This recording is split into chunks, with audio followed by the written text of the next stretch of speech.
Good morning, students. How are you? I hope all are fine and safe at your home. Yes, students, today we are going to discuss our chapter number 3, that is flowers and fruits. Flowers and fruits. And today in this chapter we are going to discuss about uses of flowers. Uses of flowers flowers के हमारी life में क्या क्या uses हैं, flowers किस किस काम आते हैं. Uses of flowers. Okay students, some flowers have a very pleasant fragrance. Some flowers have a very pleasant fragrance. These are used for making perfumes. कुछ फ्लावर्स ऐसे होते हैं जिनकी बहुत अच्छी खुशबू होती है. फ्रेग्रेंस मीन्स खुशबू. ओके, प्लीजेंट मीन्स अच्छी, बहुत अच्छी खुशबू होती है. और ये फ्लावर्स हैं हमारे परफ्यूम बनाने के काम आते हैं. परफ्यूम्स जिन्हें हम लगाते हैं जब हम रेडी होते हैं, हमने किसी पार्टी में जाना होता है तो हम परफ्यूम लगाते हैं जिससे हमारे बॉडी से अच्छी खुशबू आती है. Rose, jasmine, kewra and lavender are some of such flowers. Rose का फ्लावर्स, जैस्मिन का flowers, kewra and lavender. These are the some examples of such flowers which are used for making perfumes. In flowers में से बहुत अच्छी fragrance आती है and that's why these flowers are used for making perfumes. तो uses of flowers, first use क्या हुआ flowers का? Flowers are used for making perfumes. Okay student? Some flowers can be cooked and eaten like a vegetables. Kachnar, banana and sahajan flowers are eaten as vegetables in many parts of India. कुछ flowers ऐसे होते हैं that can be cooked, जिन्हें cook किया जाता है, पकाया जाता है, and eaten like a vegetable, और फिर उसकी वेजिटेबल बनाकर खाई जाती है. जस्ट लाइक कचनार एंड बनाना. सहजन, कचनार, बनाना. बनाना जो होता है उससे, बनाना का भी फ्लावर होता है जिसको पकाकर उसकी वेजिटेबल बनाई जाती है. ओके, और हम फिर उसको खाते हैं. तो इंडिया के कुछ पार्ट्स, कुछ स्टेट या कुछ ऐसी जगह है इंडिया में जहाँ पे इन फ्लावर्स की वेजिटेबल बनाकर खाई जाती है. तो सेकंड यूज क्या हुआ? Flowers are eaten like vegetables. Flowers are eaten like vegetables. Okay students, now next, this is the pic of kachnar. कचनार फ्लावर्स की पिक है बेटा ये. And this flowers is use to cook and eaten as a vegetable. Okay students, some flowers are used as medicines. Cloves are the dried flower buds from the clove plants. कुछ flowers medicine की तरह भी use किए जाते हैं. Just like clove.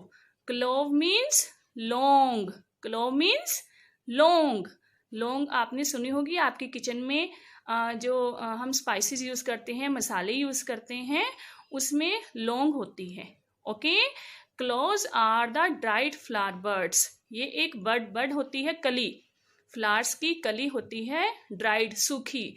जब वो flowers की जो कली सूख जाती है, that is known as clove. Clove from the clove plant. Clove का प्लांट होता है और उसकी बड, फ्लावर्स की जो बड होती है, क्लोव के प्लांट पे जो फ्लावर्स की बड होती है उसको सुखाकर ड्राई करके क्लोव बनती है. और इस क्लोव से क्लोव का ऑयल निकाला जाता है. Oil extracted from cloves. लौंग का तेल, ऑयल निकाला जाता है इससे, और that is used in medicine. और हम मेडिसिन में भी यूज करते हैं लौंग का तेल. अगर किसी के टूथ में प्रॉब्लम होती है तो हमारी मम्मा यही कहती है कि लौंग का तेल लगा लो. That is very beneficial. Similarly, lotion made from arnica flowers is used to cure wounds and injuries. जब हमें कोई चोट लग जाती है, कोई इंजरी मीन्स चोट लग जाना या घाव हो जाना, तो आर्निका फ्लावर्स का लोशन लगाया जाता है जिससे काफ़ी राहत मिलती है और हम काफ़ी रिलीफ फील करते हैं। Rose water is used as a medicine and also for adding flavours to sweet and drinks. Rose water जो है वो मेडिसिन में भी यूज़ किया जाता है एंड एडिंग फ्लेवर में भी, जैसे जस्ट लाइक रूह अफ़ज़ा। अब समर डेज में आप लोगों के घर में रूह अफ़ज़ा होता है। रूह अफ़ज़ा जब हम डालते हैं वाटर में या फिर मिल्क में तो उसका फ्लेवर भी होता है, हमें बड़ा अच्छा लगता है। ओके, और कई स्वीट्स ऐसी होती हैं जिन पर फ्लावर्स, रोज़ फ्लावर्स का लगा होता है और जिससे उसका फ्लेवर बड़ा अच्छा और बड़ा यम्मी हो जाता है। Okay students, so flowers are used as medicine. Okay, third use is flowers are used as medicine.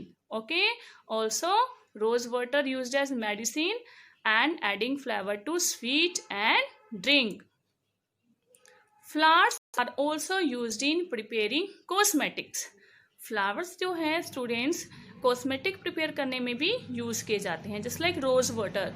Rose water जो है बहुत सारी कॉस्मेटिक्स में, कॉस्मेटिक मीन्स जो हमारी मदर जो यूज़ करती है, मेकअप का सामान जिसे बोला जाता है, मेकअप करने के लिए हमारी मदर जो यूज़ करती है उन्हें हम कॉस्मेटिक्स बोलते हैं। ठीक है, तो उसमें भी कई फ्लेवर्स में भी डालने के लिए तो रोज़ फ्लावर्स का, लेवेंडर का और भी बहुत सारे ऐसे फ्रेगरेंस वाले फ्लावर्स हैं जिनका कॉस्मेटिक बनाने में यूज़ किया जाता है। Flowers are also used in preparing cosmetics. Okay students, next use is flowers are used for preparing cosmetics. Flowers are often used for decoration purpose. Flowers जो होते हैं वो डेकोरेशन पर्पस से भी यूज़ किए जाते हैं। ओके, फ्लावर्स जो हैं डेकोरेशन पर्पस से भी यूज़ किए जाते हैं। क्लियर? अगर हमें किसी मंदिर में या कहीं पर भी डेकोरेशन करनी होती है तो फ्लावर्स यूज़ किए जाते हैं। ओके स्टूडेंट्स, मैरिज वगैरह में भी कई बार मैरिज में हम आजकल देखते हैं जहाँ पे मैरिज होती हैं तो डेकोरेशंस के लिए फ्लावर्स जो हैं यूज़ किए जाते हैं। ओके, तो flowers are used for decoration purpose. हमारे घर में कोई फंक्शंस होता है तो सबसे पहले फ्लावर्स का ही यूज़ किया जाता है डेकोरेशंस करने के लिए। Okay, flowers like marigold and zinnia are used for making colours. कुछ फ्लावर्स ऐसे होते हैं जैसे marigold and zinnia that are used for making colour, वो कलर बनाने के काम आते हैं। और उन कलर्स का यूज़ हम क्या करते हैं? फॉर डाइंग द क्लॉथ्स को डाई करने में। क्लॉथ को, हमारे जो वाइट कलर का क्लॉथ हो और अगर हम चाहते हैं कि उसको कोई पर्टिकुलर रेड कलर या कोई भी अच्छा कलर मिल जाए जो हम पसंद करते हैं तो हम उसे शॉपकीपर के पास लेके जाते हैं डाई करने के लिए। तो जब हम क्लॉथ को डाई करने के लिए बोलते हैं तो वो कलर्स का यूज़ करता है। Okay, different attractive colours. So these colours that are obtained from flowers. Flowers like marigold and genia are used for making colors and these colors are then used to dye the clothes. Okay students, so next use is flowers are used for dye the clothes. Clear students? These are the marigold flowers and next is, this is genia flowers. Marigold and genia, these are used for dyeing the clothes. Okay student, this is your end of part 2. Now I hope this topic is very much clear to you. In next video we will continue our chapter number 3. Thank you.